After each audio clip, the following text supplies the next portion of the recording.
Good afternoon and welcome to the 2021 Grow Up Conference in Niagara Falls.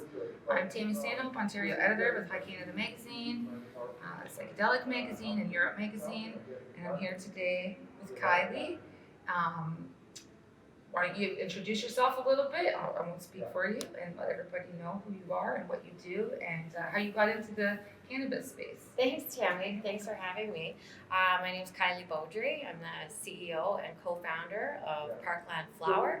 We are a micro-cultivation, the ninth licensed micro-cultivation in Alberta, Canada. And our main focus is on cannabis seeds and genetics for home growers and for patients. We also produce dried flower, and our extracts products, we do an ice hash extraction, as well as we're working on a few different 2.0 products as well, and just getting our feet under us, trying to basically get to our sales amendment. We're just keeping our heads above water. Just keeping going. Pandemic affected? Very much so. Yeah. Yeah, we, pandemic hit in March. We had sent in our application for licensing November 22nd. We expected we would be licensed by, say February, March. Pandemic hit, that of course delayed a lot of things, and we never got licensed until August. So we burned through a lot of capital to get to that point. Luckily, once we got licensed, we were able to fire everything up, and we got our first 3 SKUs of our first products to market, which were seeds into the Alberta market. Yeah, and then we had 7 products, 7 SKUs of seeds in Alberta. Nice. This was the first spring, this spring 2021. They had almost 20 products in the seed category in Alberta. Strains? We had 3 auto flowers, which is huge in Alberta because we have such a late twilight. Oh yes. Yeah, autos. Autos. So we had a regular Northern Lights auto flower, bred specifically for Alberta weather, cold resistant, hardy, pest and bud rot resistant. Didn't need to put it in a greenhouse. Just a really great overall plant. We've also got that one in Ontario. Oh, that's awesome. Yeah, and across to British Columbia as well as New Brunswick. So that one's kind of across Canada. We have blueberry and Afghan Kush auto. Those are feminized. Nice. And then on the photoperiod side, we have Canberry Diesel, regular. We did 6 seeds for the price of 4. Oh wow. So people had an opportunity to, if you had males or anything like that, you have a couple extra seeds. Wow. And we've had growers clock in at 30% THC. Oh my goodness. Home growers. That's amazing. Getting their products tested. So that's definitely one of our high THC products. And then we had an Island Sweet Skunk on sort of the sativa side, a little bit longer flowering period, and a Critical Magic. Oh my goodness, Yeah. what a variety. Yeah, we I'm had gonna have lots. to try some. Yeah, and we've been working with some really great breeding companies. We worked with Next Generation Seed Co. Those guys have been breeding since back in the 90s. Oh, absolutely. And then our head breeder, Ron Harrington, he comes from Humboldt, California.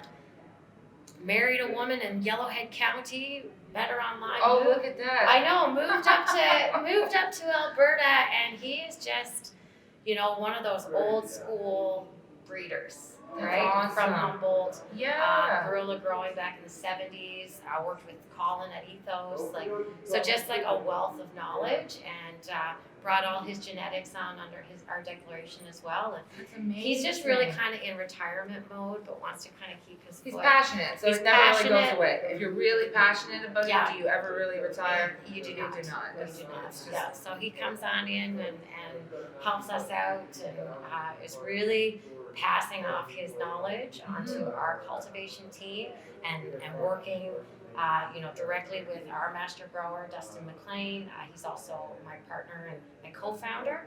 And just really sharing a lot. There's a lot of knowledge Oh, that's just it's in so much to those absorb. two people. Absolutely. We're so fortunate to have both of them. Yeah, that's amazing. Any women, female? Aside from you, aside from me, we have 2 cultivation techs that are female, and we have our admin, like our QA admin. But then the rest, we're all we're all good. bunch of guys. Lots of guys. Yeah. Lots of Well, guys. I mean, there's a lot of.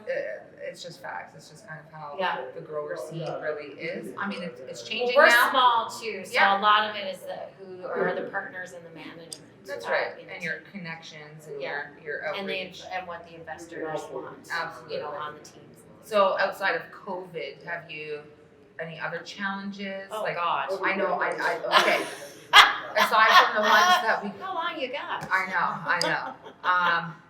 I would say the biggest one aside from COVID, that is maybe still in play because we're kind of working Cash through flow. COVID now. Cash flow is really tough. Yeah.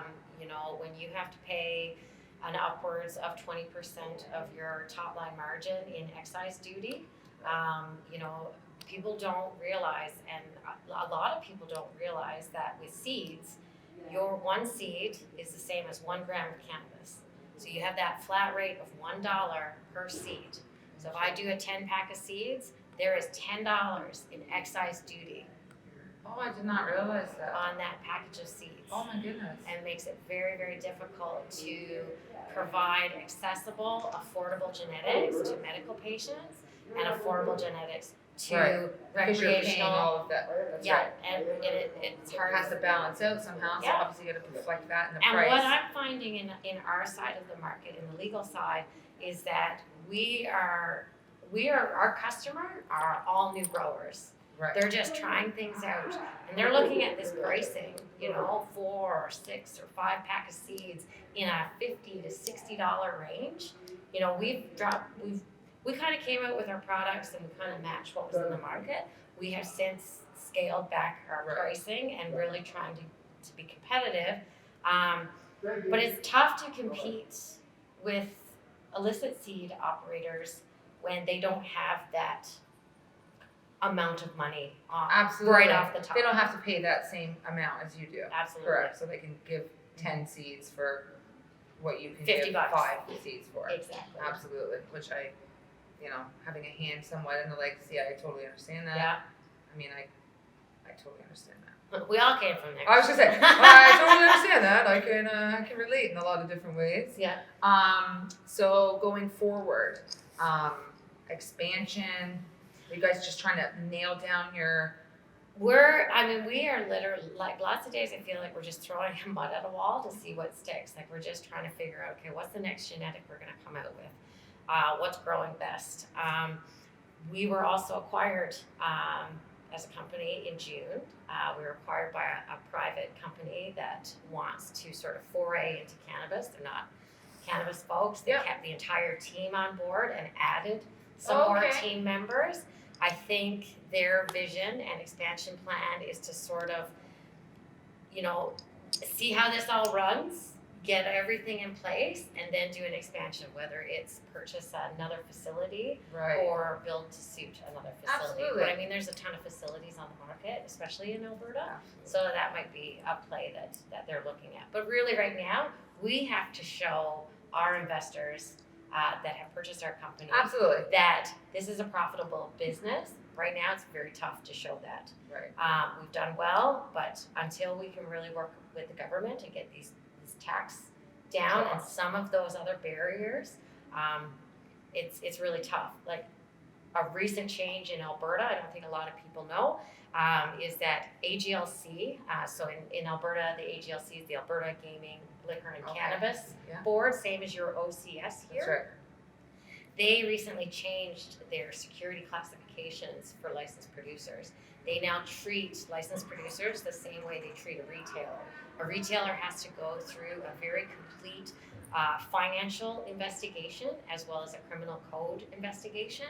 Now the AGLC has now imposed that on licensed producers as well. Okay. We just recently went through that process to the tune of another $5,000 in fees Holy crap. on top of, to get through this investigation. Oh my goodness. So it's at every angle, There's a fee. there's a fee, there's a fee, and it's not a sustainable business Right. with all those fees. Right. If those fees were reduced or taken off altogether to allow the industry as a whole to grow and then slowly add it on whenever add you're it doing. on. Yeah, when you've built a market, like Correct. you're trying to get people over to a new market. Correct. That's not Health Canada's mandate. No, Health of course Canada's not. mandate is to make sure things are safe. That's right. But yeah, it's very, very challenging. So are there any what's the word I'm looking for? So when Colorado and everybody went legal, they faced these similar challenges the first 5 to 8 years during legalization.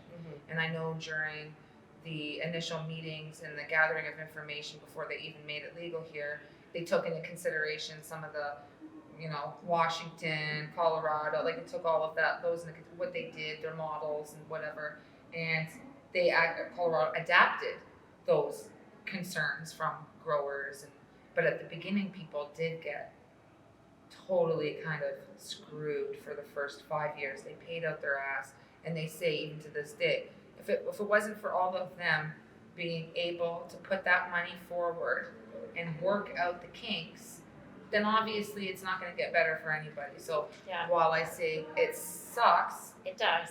At the same time, there's hope that the end result is going to be that reward that ones who held on and could figure out a way to sustain themselves until it's going to be.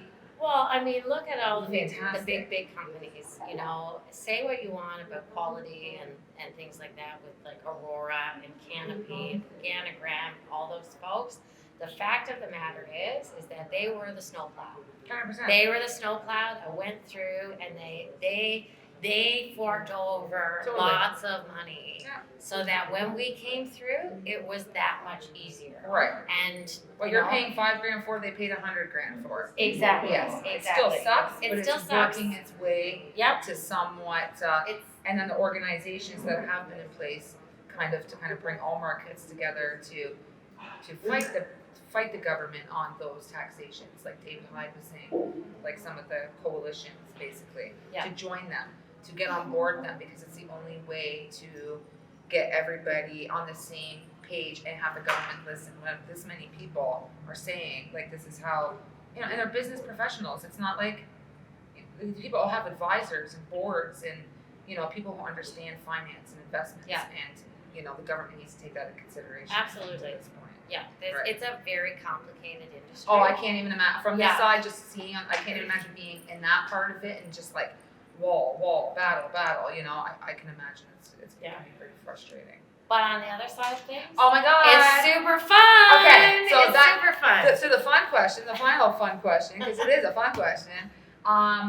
What 3? So best strain that you enjoy recreationally? Do you prefer joints, bongs, any of those sort of things, and edibles?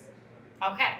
So favorite strain. It can just be now. It doesn't have to be. I know mine changes. Oh no. Yeah. Favorite strain of all time is one that my grower has been growing for years. He got the cut from his grow mentor, and it's a Fruity Pebbles. Oh. And it's an original Alien Genetics 2006 limited release Fruity Pebbles. His grower grew it for basically since it came out back in 2006. And then he passed it on to Dustin. We have a mom growing. We have moms continually going of that strain. It's not a commercial strain though. It doesn't yield enough for us to do it commercially yet.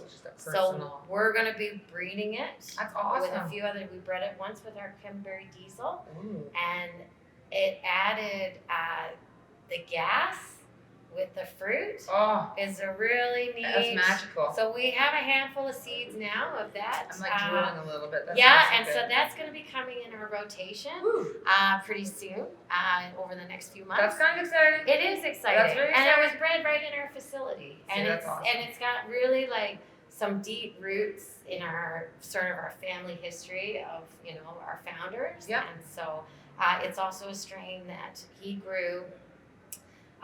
He was a designated grower for a 6-year-old brain cancer patient. Ooh. So he grew the cannabis. I made it into flower rosin, into suppositories for this 6-year-old, and he's in remission. He's back back to school now. That's amazing. Yeah, he's 7 now, actually. That's amazing. Right? That's absolutely amazing. And so, actually, no, he's 8 now. That's how long ago that was. Okay, well, that's good. He's climbing up there. Yeah, Let's go here. and That's so, kind of, I mean, that's like, you know, that was one of our first patients together, Dustin and I. that's awesome. Yeah, and his dad actually he's a welder, and he welded all of our stairs and Yeah, that's awesome. and catwalks and stuff in our facility. He has a part in that too. Yeah, it's the and foundation. so, yeah, of the, like, yeah. you know, anytime The culture, the building blocks, the Absolutely. whys. Yeah. So I prefer to I like to smoke joints Yeah, me or too. bombs I and love stuff like joints. that. I love joints. I'm really an edibles person myself. Oh. I like a controlled dose. Yeah. I like the surprise high. Like, you know, when you take an edible and you fucking forget that you took an and then edible, you're like, wait a minute. and then you're like, Woo. why am I high? Why do I feel a little bit like, what's going on right now? Oh, And yeah. it kind of sneaks up on you. Yes. I love that. Yeah. For The some surprise. reason, like the surprise. I forgot. Yeah. Oh, I forgot. Yeah. Like Oh, yeah. I've been there Yeah. many freaking times. Yeah, like I'll be reading to my kids and it'll cut in and I'm like, oh, right. I'm like, this is going to get fun. Oh, hey guys. This is going to get That's fun, right. kids. I'm about to narrate good. That's freaking awesome. Yeah. Well, I mean, it's amazing what you guys are doing. Thank you. We all think you guys are amazing. Oh, You're amazing. Thank you so Thank much. you for having a chat with us today. Absolutely. I know It's my everybody's pleasure, my Excited honor. to see you before we leave. So. Yeah, well, I'm here till Friday. So. Oh, perfect. Yeah. Perfect. Well, thank you Alright. very much, and everybody keep your eye on this prize. Have a good day.